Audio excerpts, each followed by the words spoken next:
Conocí a don Víctor Urquide en los tiempos en los que yo era estudiante. Y digo, lo conocí en el sentido en que lo conocíamos todos quienes estudiábamos en esa época de los años 70, que era conocerlo y no conocerlo, porque en realidad don Víctor era una persona que no estaba a la mano, alguien con quien no podíamos dialogar directamente como estudiante. Y nos formamos una idea de él, digamos, en esa época, pensando o imaginándonos que era una persona muy distante, que era una persona, digamos, que tal vez no le gustaba mucho el contacto con la gente o con los estudiantes. Después, cuando lo conocí ya siendo profesor y cuando dialogué con él, sobre todo los últimos años, que dialogué mucho con él, que me llamaba constantemente para platicar en su cubículo sobre los temas del mundo, pero sobre todo los temas que tienen que ver con la cuestión ambiental, de la cual él fue un pionero, digamos. Don Víctor percibió el problema ambiental que aquejaba a México y al mundo. Estuvo presente, digamos, en los debates internacionales, estuvo presente con los organismos internacionales que se ocupaban del tema ambiental. Estuvo en la conferencia de Estocolmo del 72, estuvo presente en todo ese debate internacional mediante el cual el mundo intelectual trataba de descifrar las causas del problema ambiental, su relación con la economía, su relación con la población, su relación, digamos, con el medio ambiente, con los recursos naturales. Él estuvo muy presente en toda esa discusión que en el ámbito internacional llevó, por una parte, digamos, a la publicación de las grandes obras económicas, sociales, ambientales de principios de los años 70, como por ejemplo, digamos, obras que él consultó, obras que él discutió con sus autores, como por ejemplo el de La bomba poblacional de Paul Ehrlich, que fue uno de los libros, digamos, que llamó la atención, que puso la alerta sobre el tema de la llamada explosión demográfica, con los autores, por ejemplo, del libro Solo una tierra, que fue el libro que sirvió de sustento teórico a la cumbre de Estocolmo del 72, libro escrito por Barbara Ward y René Dubos, que en el 72, digamos, hablan por primera vez de un tema que al profesor Urquide lo va a obsesionar posteriormente en los años 80, que es el tema del desarrollo sustentable. Él estuvo presente en esa reflexión. Él estaba al tanto de los temas que posteriormente se publicarían en el libro Los límites del crecimiento, consciente de estos problemas, repito, de esta interconexión entre el crecimiento económico, el tema de los recursos naturales y el tema tecnológico y poblacional, que fueron los grandes temas, digamos, que llevaron al mundo intelectual, por una parte, a hablar y a plantear el problema poblacional y al mismo tiempo el tema de la crisis ambiental contemporánea. Todos estos temas que se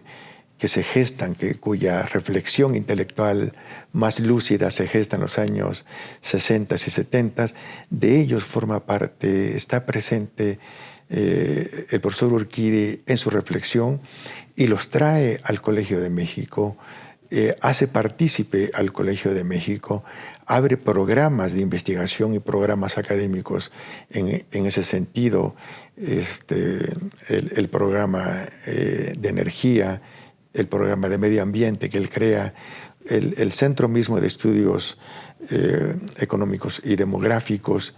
todos estos, digamos, y otros centros y otras actividades intelectuales y académicas, todos estos son, son acciones, son propuestas, son instituciones que él está viviendo, que él está reflexionando junto con sus colegas en el ámbito internacional. Digamos, está trayendo al Colegio de México esos temas, pero además está adelantándose a su tiempo. El profesor Urquidi fue un hombre de su tiempo, fue conciencia de su tiempo, fue conciencia crítica de su tiempo, pero su posición crítica, digamos, no era una posición crítica negativa, era una posición crítica afirmativa, positiva, institucional, digamos, tratando de encontrar soluciones alternativas para estos grandes problemas del mundo y de México, y de los cuales el Colegio de México participó activamente porque él, digamos, puso esos temas en el centro de las discusiones. En una ocasión, hace algunos años, platicando con una colega española de la Universidad de Barcelona, me comentaba que durante los años que ella vivió en México, durante los años que ella vivió aquí en el Colegio de México, cuando el presidente era don Víctor Urquidi, ella veía pasar por los pasillos del Colegio de México a lo más selecto de la intelectualidad internacional en el ámbito de la economía, en el ámbito de los estudios poblacionales, en el ámbito de los estudios ambientales, porque la capacidad de convocatoria de intelectuales nacionales e internacionales era muy poderosa, y todo eso alimentó su perspectiva sobre el Colegio de México, sobre los problemas del mundo y la forma en cómo México estaba siendo partícipe de esos problemas. Víctor Urquidi estuvo cerca de los organismos internacionales también. Estuvo, por ejemplo, en la creación de los organismos financieros internacionales en Bretton Woods, en New Hampshire. Estuvo presente en la cumbre poblacional de Bucarest, estuvo presente en la cumbre de Estocolmo, de medio ambiente. Fue un hombre de su tiempo, fue un hombre, digamos, que supo leer los signos de su tiempo, que se supo adelantar a su tiempo. Tengo muchos recuerdos de sus pláticas en su cubículo. Recuerdo, por ejemplo, una vez en la que estábamos platicando sobre su vida. Me contó sus años en España, sus años en Inglaterra, sus años en la London School. En una ocasión estábamos hablando de eso, me estaba haciendo un recuento de su vida. Me comentó de una entrevista que le dio a un periodista sueco, creo, en donde resumía una gran parte de su actividad intelectual e institucional. Y me contó, por ejemplo, que estaba escribiendo sus memorias,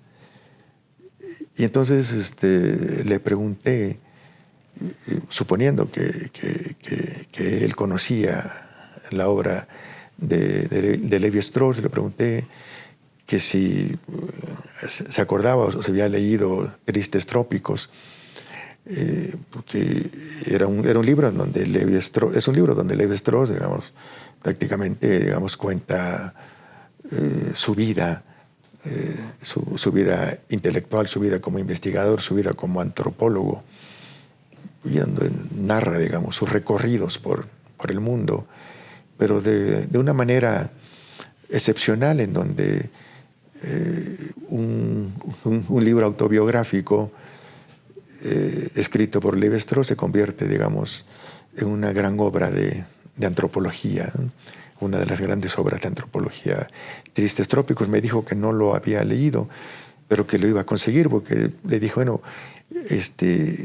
ahí se podría usted inspirar, le dije, con esa forma de escribir sus memorias, su biografía, y me comentó, voy a buscarlo. Y ciertamente Poco después me dijo, ya tengo el libro, lo fui a buscar a la biblioteca, lo conseguí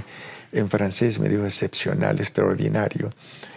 Y, y me contó algunas anécdotas también al estilo de Lévi-Strauss, de sus visitas por el mundo. Una visita que hizo en una ocasión en, en Belice, y me dice, mire, leyendo Tristes Trópicos me acordé de una ocasión visitando Belice. Entré, digamos, a un edificio, era una corte donde estaba ocurriendo un juicio, y los jueces vestidos así con una peluca clásica, con el traje clásico, en pleno trópico, en Belice. Me parecía extraordinario, sorprendente, digamos, como las instituciones británicas repetidas acá en el trópico centroamericano. Y así, digamos, otras historias, sus encuentros afortunados o otros desafortunados con la clase política a la cual, digamos, él mantenía una posición crítica. Muchos lo admiraban en la clase política, los secretarios de Estado, los presidentes mismos.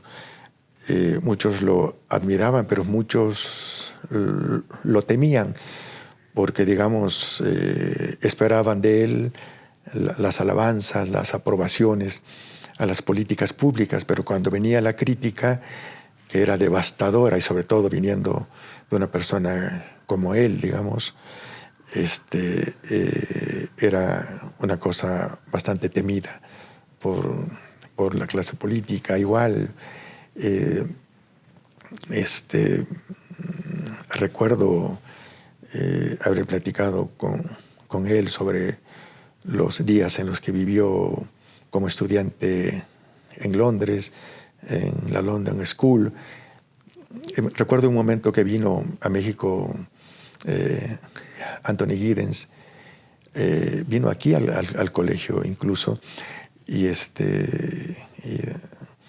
fue allá, no recuerdo, por el 2007, 2008,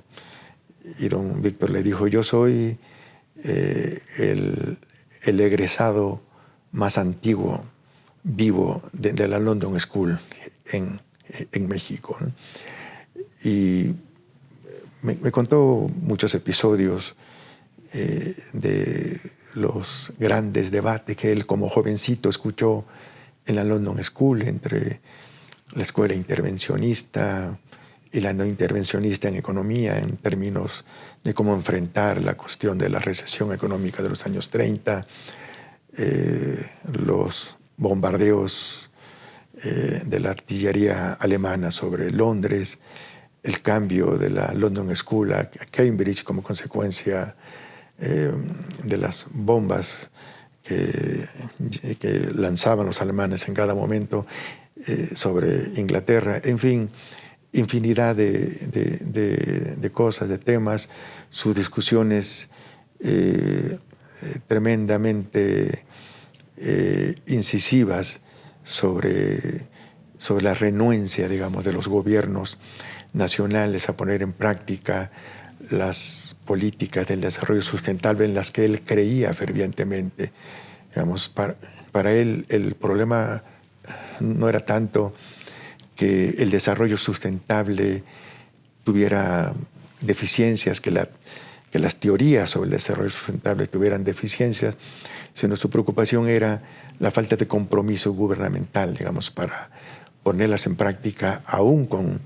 las deficiencias que pudiera tener. Para él lo importante, digamos, lo significativo o lo lamentable